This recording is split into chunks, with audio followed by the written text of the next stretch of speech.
Здравейте, сега искам да ви кажа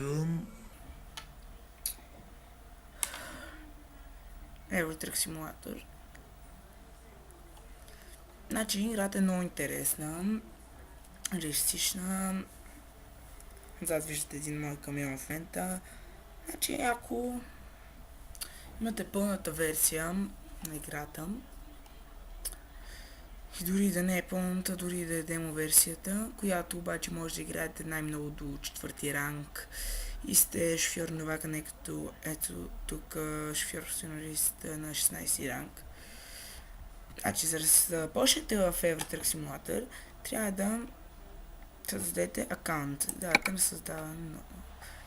Първо избирате пол, женски или мъжки. Веждате си името, нали, примерно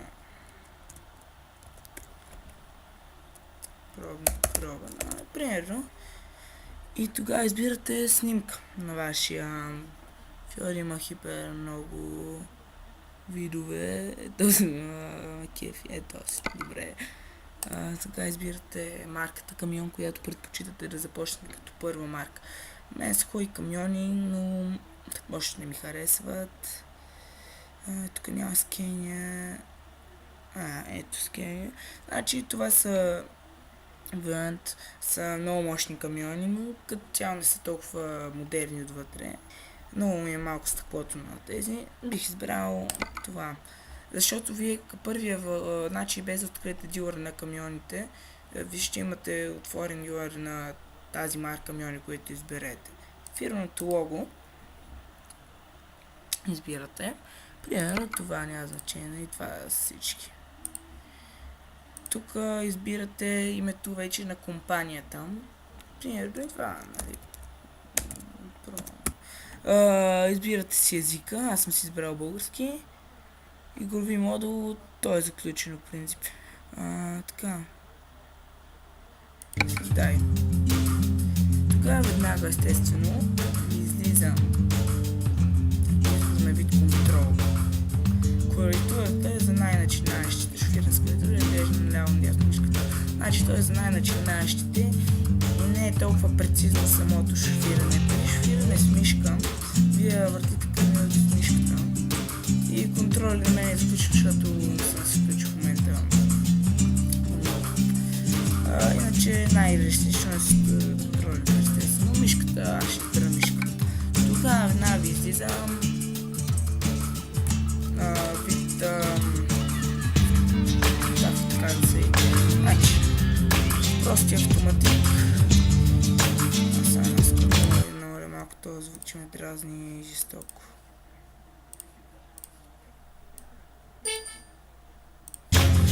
Давките. Просто автоматик няма нужда да изснемете. Значи,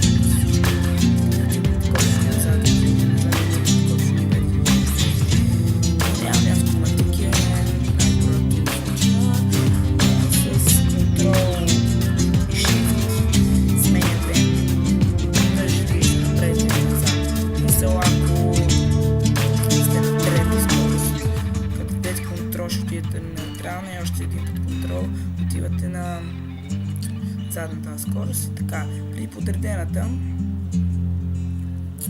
до 12-та трябва да сменяте на всяка скорост. Ще бъде реален автоматик. Сега ми обяснява, нали, как да играя. Ето, значи използвате при шофирането с мишка, не е долу да използвате W и S, за да направите тази, защото ще държите мишката.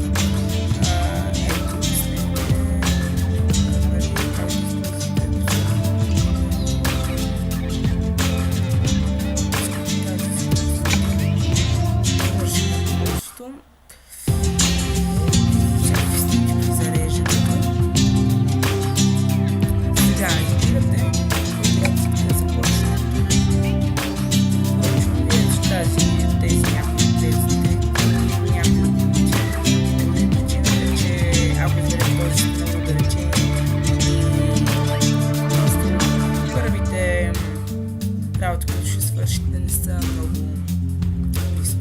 Вече аз ще избера този град. Твърди избора. Искате да промените посока, най-добре му дайте да ви учи, но все пак аз не да, защото знам как да карам. някакви главни правила при фирмото. И е така.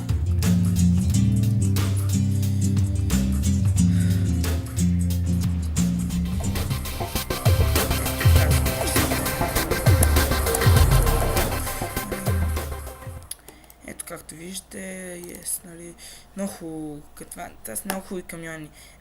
Значи GPS е това, което ще светне след малко. Ако искате да смените камерите, те използвате цифричките. Едно е това, което гледате по този начин. Две е, когато гледате камиона по този начин. Отвънка. Удължен. 3 е, когато примерно паркирате ви много удобно. 4 е покрива. 5 е, разбирате се, много знае. 6 е гумата. 7 е лява страна. 8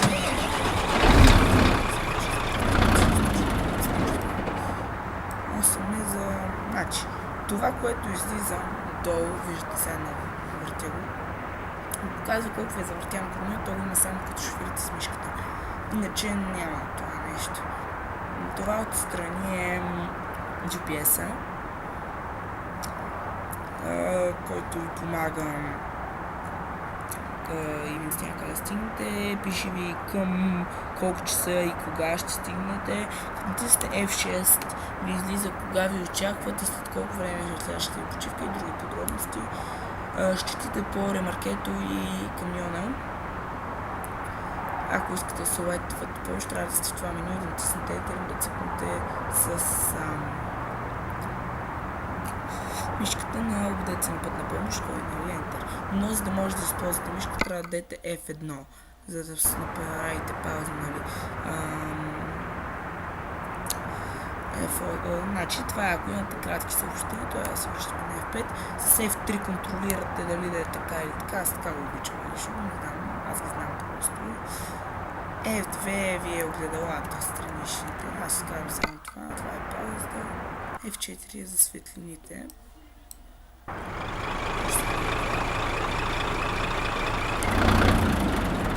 Добре, сега да запалим камиона. Добре, сега ще изключа този GPS, защото ще ни сведе на другия. Значи с Space дръпвате ръчната спирачка.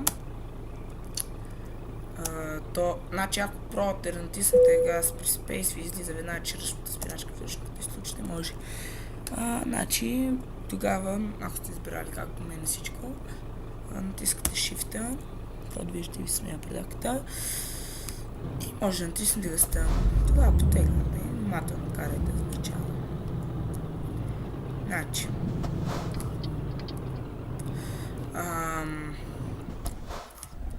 При карането с мишка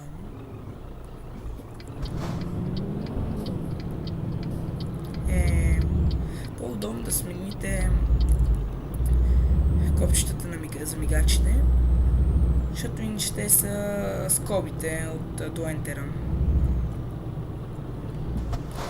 Значи аз съм ги сменил на Z и H, защото е по-удобно за каране. Като държите гъста, значи гледайте спазите ограниченията, защото има глоби по 550 евро, което не е много приятно за... Не вземат тези пари, не е много приятно въобще. Значи, все пак ние сме тежкотоварно превозно средство каране и затова като има ограничение 90 км в час, вие не карате с 90, карате с 70 най-много. Значи бензиностанциите, сега ще ви покажа как зареждате. Ще бъдете други правила.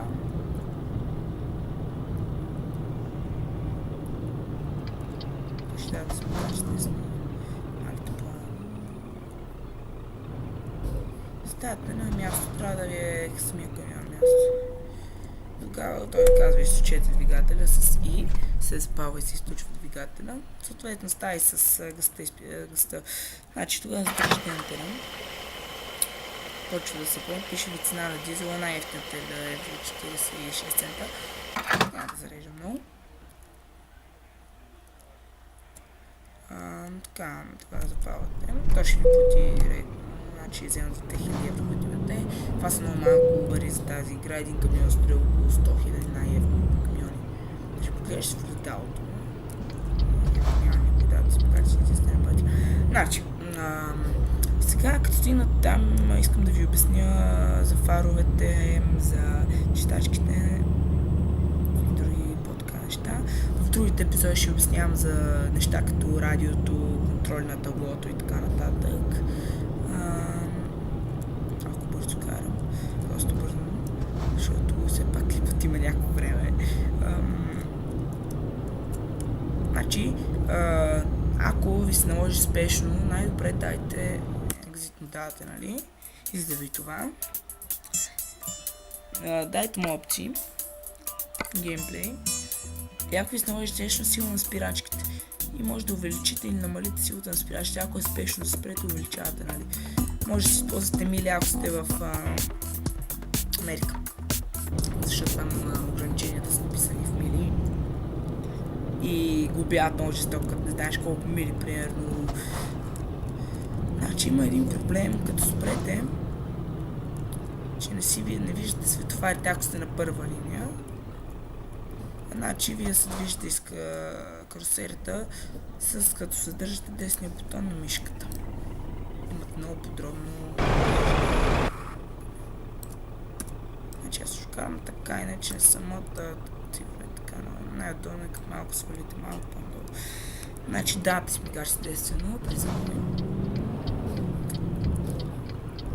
Внимателно да се води. Иска да кажа, че при мишката е по-прецизно, както виждате, защото както забелязвате, можете да задържате кормилото в една позиция. Със светна хваровото му ще обясня как се светва, защото просто трябва в тунел да се справя, ще иска съм. Значи, кормилото като има една позиция, много по-удобно за завой, както виждате в момента вземам така завой, защото ако правите така, нали, с стрелките, много трудно се кара. Тук да ви съобщение, че сте пристигнали преда. Значи, вие може да правите всякакви апдейти, да тонизирате вашия камион, когато е ваш, защото в момента този камион не е ваш, е просто на фирмата и с това се нарича бърза работа. Просто така се нарича, като търсите някаква... Сега ще чакаме на софтуер много. Вече като имате камион ваш, което няма да е много скоро, препоръчвам ви да не теглите от банката. Слушайте ме, защото аз в момента в големия си акаунт, където съм развит, съм изтеглил 500 000 евро от банката и не мога да си сплътя. Това се задържи. Просто препоръчвам ви да теглите. Най-много ще теглите 100 000 да си купите един камион, нищо повече. Не се изкушайте по 300 и по колко си хиляди да теглите.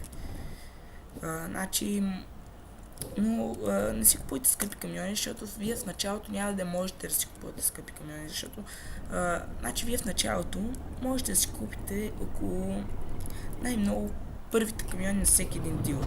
Най-евтините, вече като станете чак от 12 ранг, мисля, или май имаше 10 почва да и се случват други камиони. Значи, както виждате, този камион има GPS вграден в него.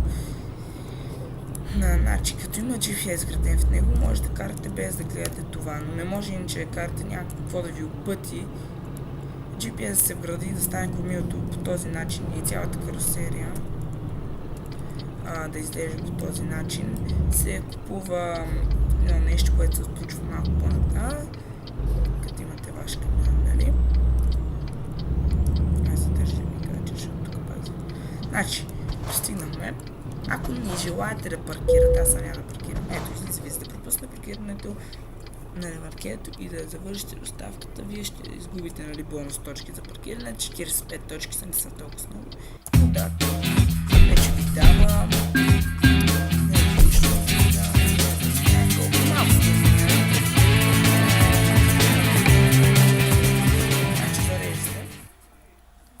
Сега ще ви обясня как да работите с фарове и така нататък.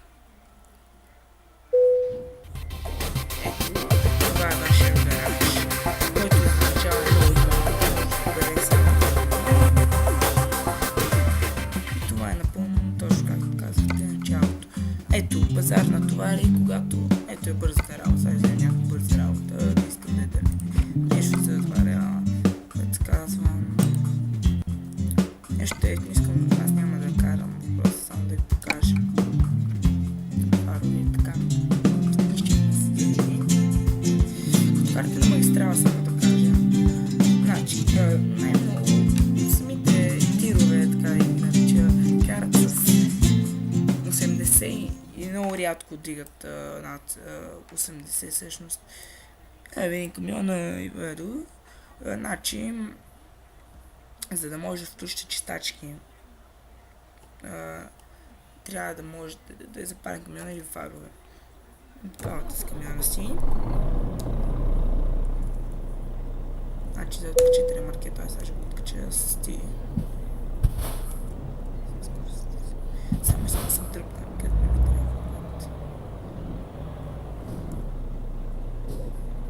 Значи, сега ще отида до един паркинг. Искам да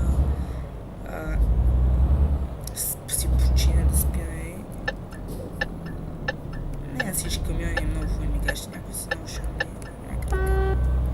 Значи, скена са много шумни гласовите. Аз само искам да стигна до място за почивка. Мога да спра да почина и за да не дъмно, за да ви покажа фаровете. Един камион на мен тук е спрял. Значи слушате двигатели, да, моите така нататък. Сега ще почина, да не остане тъмно. Не. Ще ни бъде за почина. Запад. Както и да няма значение. Ще бъде за почина. Ще се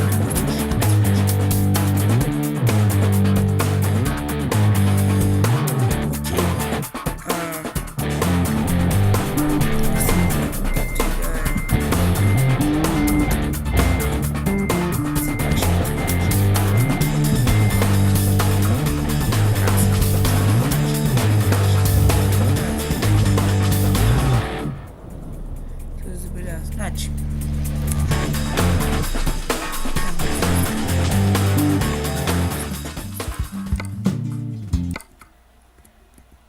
Така. Значи. Включването на фаровете се извършва след бутон L. Западате. И натискате L. Фаровете не се включват. Включват се горителните светлини. Раз такова светят. Ето ги светят. Значи, второ натискаме на L. Фаровете включват. Ето ги. Ако стъпвам назад. Тук виждате, че са включени фаровете. Не при всички камиони. Излиза, че късите фарове са включени. Значи, значи, ако искате да пресветкате с фарове, включите дългите фарове всъщност. Тискате до ела K. Излиза и дълги фарове. При купуване, за купуване на светлини, ето, контрола на пълните светлини, извън габаритната сигнализация се използва, когато примерно си купи една сиренка, има отгоре много готина. Предните помощни и значи предни помощни са, когато ги сложите на бронята, ще ви покажа много по-нататък вече, и покрийните светлини ще ви покажа скоро. Значи, извън габаритната сигнализация, обясних ви за какво е. Контрол на светлина на таблото, ето я. Как забелязате, таблото става по-тъмно. Значи, ако през нощта направите това, няма да виждате нищо. Почти. Значи, така, това ще го изключим сега. Ако искате, значи, при изключени фарове и габаритни. Другите фарове не работят. Трябва да имате включени фарове, за да станат дълги. Ако искате обаче да пресветнете с дълги фарове, то няма с какво друго. Не като искате поздравите някой здрасти. Искате G. Окей. Ето, както виждате, много бързо правя това, без да спирам. Може да задържа, ако искате да карате на дълги, нали? Правите така. Добре, значи чистачките се включват с P. Ето ги. Ето ги чистачките. При дъжд се появява една мъгла и се карат къси фарове винаги при дъжд, защото няма да видите. Не правете опита да изключвате фаровете през нощта, защото нищо не се вижда, просто записа мантинелата. Когато ви излезе съобщение, вие сте изморен, веднага си починете колкото можете по-скоро, защото ако не си починете на време, почва едно целият екран става черен и показва прозяване и в същото време това значи, че заспивате зад волана. И знаете какво следва като заспите зад волана, почти винаги се забивате в мантинелата, ако сте на магистрала или където и расте. Тъй че това беше от мен, мерси, другия път се видим. Аз ще трупам малко пари и ще ви обяснявам и по-нататъчни, не толкова важни неща.